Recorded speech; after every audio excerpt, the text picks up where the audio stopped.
여러분 교재를 봐서 이렇게 인트로덕션을 말씀하면서 오늘 말씀을 같이 주어진 말씀이 오늘 매일 성경의 오늘 본문이니까 같이 나누도록 하겠습니다. 자, 오늘 말씀은 말씀이 중요하다는 것을 또 말하고 있습니다. 말씀으로 분노를 다스리라는 거예요. 말씀으로 분노를 다스리라. 우리 화, 분노, 우리 인생을 어렵게 하는 것이 세 가지인데 그것이 하나가 분노이고 또 하나가 거짓이고 하나가 음란이라고 그래요. 이 세 가지가 인생을 어그러뜨린다고 그래요. 그래서 음란은 난이 전란할 때 전쟁과 같이 그렇게 어렵다는 거예요.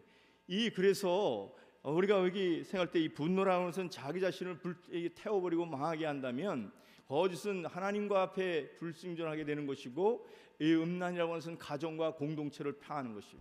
그렇기 때문에 이 세 가지가 너무너무 인간의 인생의 삶을 어렵게 만드는 것인데, 오늘 첫 번째 그 분노를 다스리라는 거죠. 그 다스리는데 그 분노, 화, 성내는 거, 이 핫템포를 다스리는 힘이 우리에게는 없습니다. 그래서 하나님의 말씀이 주어질 때 그 말씀만이 우리를 다스리게 된다, 그런 말이죠. 오늘 20절 21절의 말씀 보면 그렇게 되어 있습니다. 사람이 성내는 것이 하나님의 의를 이룰 수 못함이라. 그러므로 모든 더러운 것과 넘치는 악을 내어버리고 너희 영혼을 능히 구원할 바 마음에 심어진 말씀을 온유함으로 받으라, 이렇게 말하고 있습니다. 우리가 인생을 살아가면서 화낼 일이 많이 있습니다. 분노 없이 화 없이 살아가는 사람이 어디 있겠습니까? 그런데 그 분노는, 그 화는 결국 그걸 내면은 하나님의 의를 이룰 수 없다는 거예요. 그것을 참으면 속병이 생기고 뱉으면은 관계를 어그러뜨리고 그런 거예요. 이리도 걸리고 저리도 걸리는 것인데 성경은 다스릴 방법을 말씀하고 있어요. 그래서 우리가 무엇이 없어서 무엇을 잘못해서 일이 그릇되는 것이라고 생각하기 쉬운데 대부분의 경우가 그렇지 않다는 거예요. 내 안에 화를 다스리지 못해서, 이 앵거를 다스리지 못해서 낭패를 겪는 일이 한두 번이 아니라고 하는 것이에요. 그것을 잘 넘겼으면 잘 될 수 있는 것인데 그곳에서 산통이 깨져서 못 되는 경우가 한두 번이 아니라는 것이에요. 가정도 그렇고 사업도 그렇고 인간관계도 그렇고 신앙생활도 마찬가지입니다. 영국의 에드워드 왕 7세는 상당히 이제 급하고 식사 예법을 아주 몹시 중요시 여기고 엄격히 다뤘다 그래요. 그래서 왕자와 왕세손들과 함께 식사를 할라치면 언제나 이 왕세자들이 굉장히 무섭고 두려워하면서 식사를 했다고 그래요. 하루아침에는 이제 식사를 하는데 그 왕세손이, 요크 왕세손이 그 이제 왕에게 식사하는데 무언가를 말하려고 하다가 떠듬떠듬거리면서 했어요. 그랬더니 그 에드워드 왕이 7세가 화를 버럭 내면서 식사 중에는 말하지 말라고 그러는데 왜 말을 했냐고 야단을 쳤다는 거예요. 그래서 왕자가 이제 세손이 말하려다가 입을 꾹 다물고 있습니다. 식사 후에 그 왕 에드워드 7세가 왕세손에게 아니 아까 하려던 말이 무엇이냐 이렇게 물었대요. 왕세손이 이제 늦었습니다 그러더니 아니 늦다니 무슨 말이냐. 그때 사실 할아버지 음식에 벌레가 들어가고 있었습니다. 참 이 분노 화내는 것은 작은 일상의 일에서도 일을 그르치는 것입니다. 이런 일은 애교처럼 우리가 넘어간다고 할 수 있을 것입니다. 그러나 한 나라의 역사에 있어서도 잘못 그르친 일이 많다는 것이에요.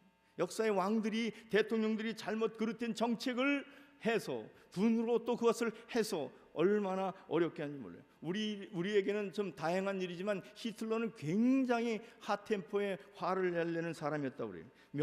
그의 명령을 어길라치면 그 안전에 살아남을 수가 없어서 그 말에 반기를 들 수가 없었고 그 말을 내리면 그걸 그대로 따르는 일뿐이 없었다고 그래요. 히틀러가 낮잠을 자면 나는 절대 깨지 마라 이러면 아무도 깨서는 안 된다는 거예요. 근데 그 낮잠 잘 때에 깨지 않아서 노르만디 상륙작전에서 패할 수밖에 없었답니다. 그때 늦어서 대책을 늦게 하기 때문에 그렇다는 거예요. 또 이제 그 홧김에 러시아를 침공해 들어가는 것이 결국 2차 대전에서 패할 수밖에 없었다는 거예요. 우리에겐 참 잘된 일이죠. 그런 일로 인해서 그리 됐으니까. 그쪽의 입장에서 볼 때는 그 화내는 것이 자기들 독일의 역사를 그렇게 됐다는 거죠. 생각해 볼 때 화나 분노, 이 앵고는 인간사는 물론이고 하나님의 역사도 이룰 수 없다고 오늘 성경은 말씀하고 있습니다. 우리가 하나님의 역사를 이룸에 있어서 외적인 요인 때문이 아니라 내적인 요인 때문에 그것이 어렵고 잘못되기가 많다는 것이요. 그렇게 된다는 것이요. 그래서 내적인 나를 다스리는 것이 더욱 중요하다는 것입니다. 따라서 오늘 말씀을 나누면서 여러분과 저에게 있어서 이런 다스릴 부분이 무엇인가, 이것을 다스릴 수 있어요. 빅토 위거가 쓴 그 단편 가운데 9-3라고 하는 단편 소설이 있습니다. 거기에 보면 그런 얘기가 있어요. 이제 그 큰 군함에 이 큰 배에 이제 항해를 하는데 그 배에는 이제 이런 대포를 싣고 가게 있었습니다. 대포를 싣고 가는데 파도가 치고 막 그러니까 그 대포를 묶어 있던 쇠사슬이 끊어지는 바람에 이 대포가 막 이리 쏠리고 저리 쏠리고 파도 치는 대로 이게 흔들리는 대로 막 하니까 위험한 것은 대포가 이제 다른 파도나 외적인 공격이 아니라 그 대포가 후들리면서 거기에 이 부딪히면서 이거 깨지고 사람이 다치는 것을 보면서 내 쪽으로 너무나 문제시한 거예요. 그래서 그 안에 있는 선원들이 열심히 전동원해서 그걸 움직이지 못하게 해서 꽉 붙들어 매는 그런 이야기를 합니다. 그런 얘기를 하면서 작가는 무엇을 얘기하냐면 그 이야기에서 인간을 파괴하는 가장 무서운 것은 밖에 있는 것, 그런 파도나 적들이 아니라 내부 안에 있는 이 움직이는 이런 대포, 이것이 그 분노, 미움, 원한, 이것이 인간을 망가뜨린다는 거예요. 참 그걸 읽으면서 공감했어요. 그렇죠? 그러니까 우리의 요소는 우리가 그것을 잘 다스리고 내 몫을 잘 감당하면 하나님은 하나님의 질서의 하나님이시기 역사를 잘 다스리는 것이에요. 그 영어 격언에 보면 이 분노와 위험과 분노는 한치 차이다 그런 말이 있어요. 이 위험이라는 danger하고 이 anger, 이 danger에서 anger에서 D자 하나 빠지면 anger가 되는 거예요. 그래서 그런 말하는 거죠. 다시 말해서 이 위험이라는 것, 이 anger, 거기 이것이 위험하게 만드는 것은 한치 차이라는 거예요. 그러니까 이것이 얼마나, 다시 말해서 분노나 화는 자신과 이웃을 위험에 빠뜨리는 바이러스와 같은 것이 바로 이 앵거라고 하는 것이에요. 그래서 잠언 16장 32절에 그렇게 말씀하신 것입니다. 우리 함께 한번 읽어보겠습니다. 시작. 노하기를 더디하는 자는 용사보다 낫고 자기 마음을 다스리는 자는 성을 빼앗는 자보다 나으니라. 아멘. 그렇습니다.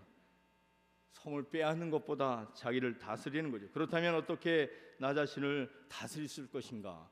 이게 우리의 질문이죠. 하나님의 말씀을 온유함으로 받아서 그것을 다스릴 수 있다고는 성경은 말씀합니다. 21절 말씀 다시 보면 이렇게 있습니다. 그러므로 모든 더러운 것과 넘치는 악을 내버리고 너희 영혼을 능히 구원할 바 마음에 심어진 말씀을 온유함으로 받으라. 그렇습니다. 온유함으로 받으라는 것은 어떤 것일까요? 그냥 온유 그런 걸까요?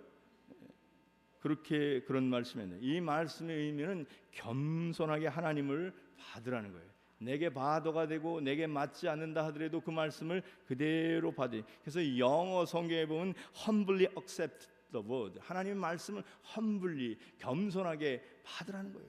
내 뜻을 내 안 맞으니까 배척하고 버리고 하는 것이 아니라 뭐라고 말씀하시니 그것을 내가 받아들이라는 거예요. 겸손하게 하나님의 말씀을 겸손하게 받아서 그 말씀에 순종하면 그 말씀이 내 안에 역사하셔서 창조하시는 말씀으로 천지를 창조하신 그 하나님께서 그 말씀으로 역사를 하게 하신다는 거예요. 그래서 말씀으로 하템포를 다스려 승리하게 되는 거예요.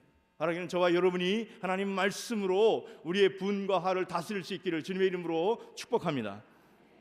오늘 말씀의 두 번째 말씀을 보면 이 말씀을 깨달은 말씀, 우리 받은 말씀, 깨달은 말씀을 마음에만 담아두지 말고 삶으로 실천하는 구체적인 현장으로 하게 하라는 거예요.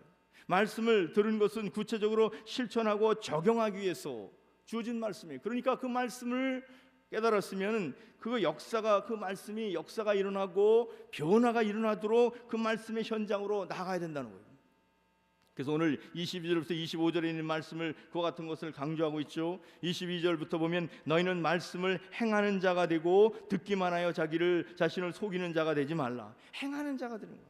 행도자가 되라는 거죠. 23절에 누구든지 말씀을 듣고 행하지 아니하면 그는 거울로 자기 생긴 얼굴을 보는 사람 같아서, 얼굴을 들여다보는 거울 보면 그 얼굴이 그 얼굴이죠. 딴 것이겠습니까? 그것이 된다는 거예요. 듣고 행하지를 않으면.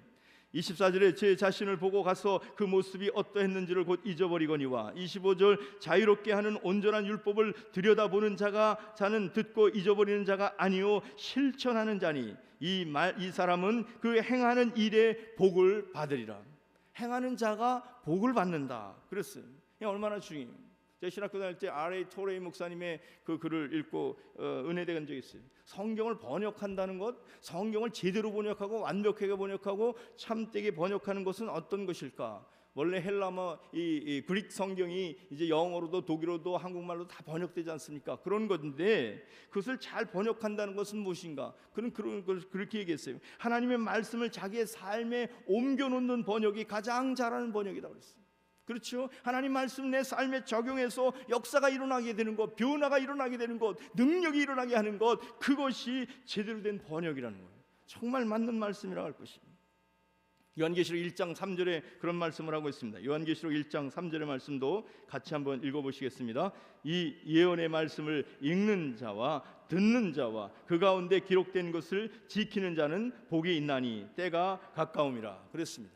읽는 것도 중요하고 듣는 것도 중요하고 다 중요한데 그 기록된 것을 지키는 자가 복이 있다고 말하고 있습니다. 따라서 우리가 우리 삶에 적용해서 실천해야 될 줄로 믿습니다. 우리가 잘 아는 고아의 아버지인 조지 뮬러는 그 하나님 말씀을 철저히 믿었던 사람이라고 그래요. 그래서 성경을 읽으면서도 줄을 치고 그 말씀을 곱씹고 곱씹으면서 그 말씀을 가지고 또 하나님께 기도도 했다고 그래요. 그냥 기도할 때도 하나님 그냥 뭘 주세요 이렇게 기도하지 않고 자기가 받은 말씀, 줄칠 말씀을 다 손가락으로 짚어가면서 하나님 이 말씀에 이렇게 주신다고 약속하셨으니까 주십시오, 이런 기도를 드렸다는 거예요. 굉장히 무슨 장황한 기도를 하지 않고 그 말씀에 받은 걸 가지고 하나님께 클레임을 걸었다는 거예요. 그만큼 잘 말씀에 대한 확신을 가졌고 그 말씀에 대한 믿음을 가져서 그렇게 말씀을 실천했다는 거죠. 그분이 이제 시편 68편 이제 5절에 있는 말씀을 읽다가 은혜를 받았다고 그래요. 그 말씀은 우리가 잘 아는 대로 그런 말씀입니다. 그의 거룩한 처소에 계신 하나님은 고아의 아버지시며 과부의 재판장이시라. 그래서 하나님은 고아의 아버지시로구나, 우리 읽으면 그냥 고아원에서 하면 되겠지 이렇게 생각하시는데 이분은 그 말씀을 예사로 안 보고 그러면 2차 대전 후에 고아들이 많은 것을 보면서 내가 이 일을 해야 되겠구나 이렇게 생각을 하고 고아의 아버지시가 고아를 키워라는 건 하나님이실 테니까 나는 그 일을 감당하기만 하면 된다고 생각해서 그 일을 시작했다는 거예요. 그래서 이제 고아들을 몇 명씩을 모아놓고 시작을 했는데 놀라운 역사가 그 고아원에서 일어났다는 거 아니겠습니까? 그래서 그 브리스톨, 영국의 브리스톨에서 처음 고아원을 시작할 때는 단 1불도 없었다고 그래요. 그러나 수천만 불의 역사가 그에게 있었던 것을 우리는 잘 알고 있습니다. 하나님의 말씀대로 실천하면 하나님께서 역사하신다는 것이에요. 그러니까 그 말씀에 순종하는 것이 얼마나 중요한가. 우리가 생각해 볼 때는 안 될 것 같아요. 세상에 보면 처세술에 관한 책, 리더십에 관한 책, 무슨 별의별 책들이 많이 있습니다. 경영의 탑 이렇게 어떤 의론과 원리. 그러나 그거 갖고 다 해도 되질 않습니다. 그러나 하나님의 말씀은 안 될 것 같아도 실천하면 거기엔 반드시 하나님께서 역사하는 줄로 믿습니다. 정탐꾼의 이야기를 봐도 10명은 부정적인 보고했고 2명은 긍정적으로 보고했으면 일반적인 생각이 10명이 맞았을 것입니다. 그러나 2명이 하나님의 기뻐하시는 것을 선택하고 나갈 때 하나님이 기뻐하셔서 상황은 아마도 10사람이 본 상황이 맞을 것입니다. 부정적인 상황이고 어려운 환경일 것입니다. 그러나 그 환경 너머의 역사는 하나님으로 인하여서 여러분 출애굽한 백성들이 가나안 땅에 들어가게 됐다고 하는 것이에요. 마찬가지로 하나님의 변수가 가장 중요하다는 거예요. 창조하신 하나님, 이 역사를 주관하시는 하나님, 그 하나님의 말씀을 내가 실천할 때 거기에 반드시 은혜의 역사가 일어난 줄로 믿습니다. 오늘과 제가 이 말씀을 실천하실 수 있기를 주님의 이름으로 축복합니다. 오늘 세 번째 읽는 말씀은 하나님의 말씀을 잘 듣고 깨닫고 실천하기 위해서 내가 하는 말을, 내 혀를 조심하라는 거예요. 주의하라는 것입니다. 혀를 다스리라는 것이에요. 이 말씀은 하지 말라는 것은 여기 오늘 혀를 이제 다스리라고 하는 것, 혀를 말하는 것은 말을 하지 말라는 게 아니에요. 말을 지혜롭게 하라는 거예요. 시편 잠언 25장 11절에 보면 경우에 합당한 말은 아로새긴 은쟁반의 금사과와 같다 이렇게 말하면서 적절하고 타임에 맞고 지혜로운 말을 잘 하라는 거예요. 그러기 위해서는 내 혀를 다스리라는 거예요. 말을 함부로 해서 공동체를 어렵게 하는 사람들을 많이 보게 됩니다. 제가 상담하는 교회는 참으로 아주 그냥 화가 가득 차 있어요. 왜냐면 누가 알지도 못하는 거 남의 가정 알지도 못하고 가십을 해가지고 한 가정은 아주 그냥 어렵게 낭패가 되게 만들었습니다. 본 것도 아니요 경험한 것도 아닌데 함부로 남의 집안에 대해서 이야기를 하는 것이에요. 그걸 어떻게 견디겠습니까 여러분? 여러분 그런 말을 해서는 안 돼요. 내가 보지 못한 거 본 것도 어려워요. 본다고 하는 것도 우리 눈이라는 것이요 그 정확한 것이 아니에요. 그렇기 때문에 항상 조심해야 되는 거예요. 그래서 이제 우리가 그런 감정이 나는 것을 어떻게 할까? 우리 지혜롭게 다스리고 하나님께 구하고 기도하면서 슬기롭게 해결하자. 그런 중에 있습니다. 그런 중에. 남을 험담하고 없는 것도 만들어서 말해서 남을 어렵게 하면 그 사람은 아무 생각 없이 그 말을 했는지 모르지만 그 말이 반드시 그 사람이 책임지게 돼 있어요. 그래서 오늘 말씀은 재갈을 물리기라고까지 말하고 있는 것이에요. 26절 누구든지 스스로 경건하다 생각하며 자기 혀를 재갈 무기지 아니하고 자기 마음을 속이면 이 사람은 경건은 거짓 것이라. 말은 하면 할렐루야, 말을 하면 아멘이요 뭐 하는데 남 얘기할 때는 거침없이 막 얘기하는 거, 이거 있을 수 없는 얘기다 그 말이에요. 그래서 여기 19절에도 내 사랑하는 형제들아 너희가 알지니 사람마다 듣기는 속히 하고 말하기는 더디하며 성내기도 더디하라 그런 말. 우리가 하나님께서 이렇게 지을 때 귀는 두 개고 입은 하나다 그렇게 하는 것에서 듣기는 두 배로 듣지만 말하기는 반으로 줄여서 하라고 하는 그런 것에 대한 지혜로운 표현이라고 이렇게 그렇게 하는 것을 우리가 많이 들었습니다. 그렇습니다. 자기는 할 말 다 하면서도 남의 말을 조금도 듣지 않는 사람들이 있어요. 말할 때는 화가 나서 그냥 다 해대고 나서는 나는 뒤끝이 없다고 그래요. 그렇죠. 그렇게 말했는데 뒤끝까지 있으면 어떻게 하겠습니까? 그죠? 폭탄도 뒤끝이 없습니다. 터지고 나면 조용해요. 그러나 그 파편은 생명을 빼앗아가는 것입니다. 뒤끝이 없음을 자랑하지 말고 앞끝을 잘 다스려야 된다 하는 것이 오늘 말씀이에요. 미국의 대통령인 토마스 제퍼슨은 화가 나면 10번을 세웠다고 그래요. 카운트를 하면서. 또 많이 나면 100번을 세웠다고 그래요. 참 그것도 어려운 거죠. 10번 세면서 저 인간은 어떻게 할까 그런 생각하는 사람도 있지 않겠어요? 근데 그랬다는 거죠. 참 위대한 지도자라 그런 생각이 듭니다. 성경은 말씀하는 것은 분을 내어도 죄를 짓지 않게 하여 마귀를 틈타지 못하게 하라. 안 낼 수 없습니다. 우리는 배를 나죠. 그런데 이것을 우리가 성령 안에서 할 수 있는 것이 중요하다. 에베소 4장 26절 27절에 그런 말씀을 하는 거예요. 분을 내어도 죄를 짓지 말라. 낸다는 거, 낼 수 있다는 거죠. 분 내는 것 자체가 잘못된 게 아니에요. 여러분 우리가 내가 분난 나는 인격이 안 됐나 보다. 난 성령의 사람이 아닌가. 그렇지 않습니다. 분내는 것이 내추럴한 겁니다. 누가 꼬집으면 아프다 하는 거죠. 그게 뭐 잘못됐겠습니까? 그런 것처럼 그런데 이 분이 자기를 삼키게 하지 말라는 거예요. 자기 심령을 태워버리지 않게 하라는 거예요. 분이 나서 그것이 밤을 넘기면 자기 몸에 해가 온다는 거예요. 성경은 이 현대의학에서 다 얘기를 하고 있어요. 그러니까 하지 말래요. 더 안타까운 것은 27절에 마귀로 틈타지 않게 하라. 그것을 틈을 타서 마귀가 반드시 마귀는 부정적이고 이렇게 하는 거 그런 데서 틈을 타죠. 늘 긍정적이고 적극적이고 생산적인 일을 하는데 마귀가 틈타는 법이 없습니다. 그래서 우리가 그렇게 이제 하나님의 말씀으로 은혜의 쿠션으로 나를 다스리는 게 중요해요. 세계적인 와이프가 악처라고 하는 와이프들이 유명한 3대 성인들이 있죠. 그 소크라테스 와이프가 아내가 그렇게 악처 중에 악처였다고 합니다. 존 웨슬레의 부인도 그랬다고 합니다. 그래서 얼마나 그랬는지 소크라테스 부인도 친구와 함께 와서 집에 와서 담소를 하는 대화를 하고 이렇게 했는데 와이프가 소리 질러도 잘 못 알아들어요. 남편이 그냥 화가 나서 아내가 소리를 쳐도 못 알아들으니까 그냥 아내가 화가 나서 물 한 바켓을 들고 그냥 남편 그 소크라테스 머리에다 딱 들이부었다는 거예요. 그랬더니 소크라테스가 친구한테 여보게 천둥 후에는 비가 내리는 법이라네 그렇게 얘기를 했다는 거죠. 그 마음에 참 쿠션이 있어요. 그러니까 이런 것에 그러니까 세계적인 철학자가 됐으리라 그런 생각이 드는데, 자 우리가 생각할 때는 참 이와 같은 것에 반응을 할 때 영적인 은혜의 쿠션이 있어야 돼요. 쿠션이라는 게 굉장히 중요하죠. 이 쿠션이라는 게 여기 이 유리 컵이나 유리 잔이 있으면 이것을 떨어뜨리면 그냥 깨집니다. 그런데 쿠션 푹신푹신한 솜이나 이런 데 던지면 안 깨집니다. 그게 쿠션이잖아요. 왜냐면 그거 이제 할 때 이 확 잡아주는 거 아니겠습니까? 무게를. 그런 것처럼 우리의 마음에 이것의 쿠션을 있어야 되는데 그 마음의 쿠션이 어디서 생기냐면 은혜가 주어질 때 생깁니다. 하나님의 은혜가 내 마음을 채워줄 때 생깁니다. 하나님의 사랑이 부어질 때 생기게 돼 있어요. 은혜 받으면 딴 사람이 뭐라 그래도 그랬어 그냥 지나가게 돼 있어요. 그런데 은혜가 그냥 박격하면은 좋은 뜻으로 아우 참 잘생기셨네 아니 뭐 감정이 있어요 나 뭐 이렇게 나오는 거예요. 그렇게 반응을 하게 돼 있어요. 그래서 오히려 이와 같이 은혜의 쿠션이 얼마나 중요한가 하는 것을 우리가 알 수 있어요. 따라서 우리가 혀를 다스리라는 것, 이 혀를 통해서 잘못된 말을 하지 않도록 잘 다스려서 은혜의 쿠션을 가지고 하나님 지혜를 가지고 그 상황을 잘 반전시킬 수 있는 말을 하기까지 하라는 거예요. 주님이 하라고 그럴 때까지 참고 견뎌서 해서 관계가 좋아지면 나도 살고 그 사람도 살고 공동체가 살게 돼 있다 하는 것입니다. 여러분과 제가 하나님의 은혜의 쿠션으로 우리 혀를 다스려서 지혜로운 말을 하실 수 있기를 주님의 이름으로 축복합니다.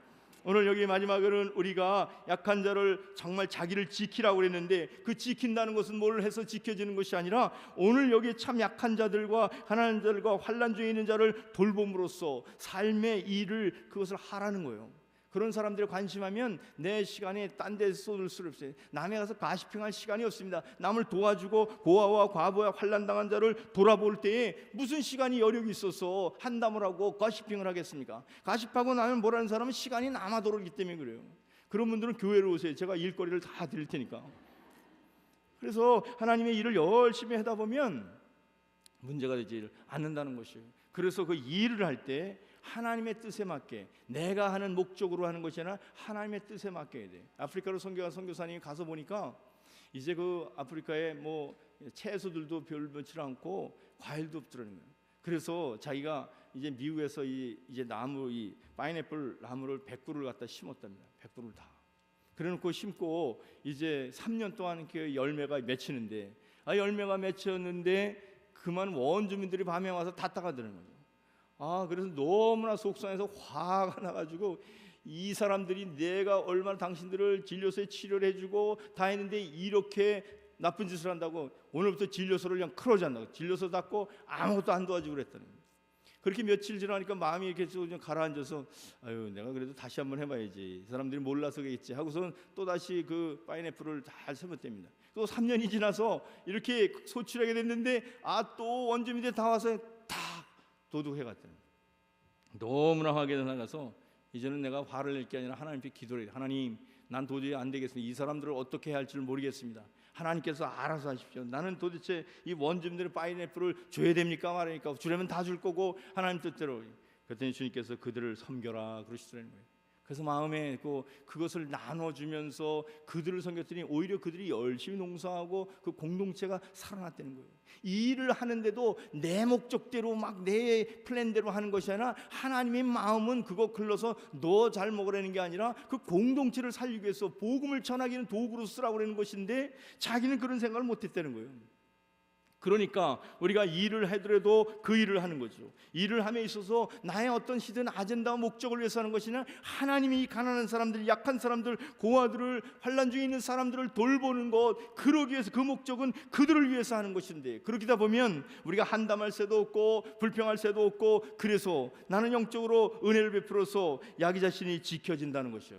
오늘 말씀은 거기에 있습니다. 따라서 우리가 구체적으로 실천함으로써 우리 하나님이 함께하는 은혜 역사를 누리셔서 우리가 이 세상의 이 어려움으로부터 이기고 하나님의 역사를 이루어가는 저와 여러분 되시기를 주님의 이름으로 축복합니다. 존귀하신 우리 아버지 하나님, 오늘 말씀을 통하여서 저희들이 귀한 은혜를 주신 것을 감사합니다. 우리가 분이 나고 화가 날 때 어찌할 바를 몰라서 이것을